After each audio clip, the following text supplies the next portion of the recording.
It's Luis over at Creative Street Designs. As you can see, we got the 65 Impala in the back running. It was a real strange situation, you know. A lot of people said that this car would never run. Unfortunately, I didn't agree. 6 mechanics, count them, 6, worked on this thing. No expense was spared on this car, but yet 6 mechanics couldn't get it to run. Lots of little issues, lots of little problems wrong with it.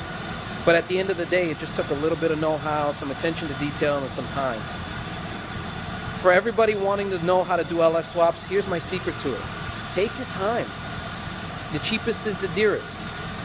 Make sure you spend more today than to have to spend more money with me later. It's worth it. But I'm not one to toot my own horn. I don't think I'm the greatest. I know I'm not the greatest. There's way better out there. But I'll let my work speak for itself.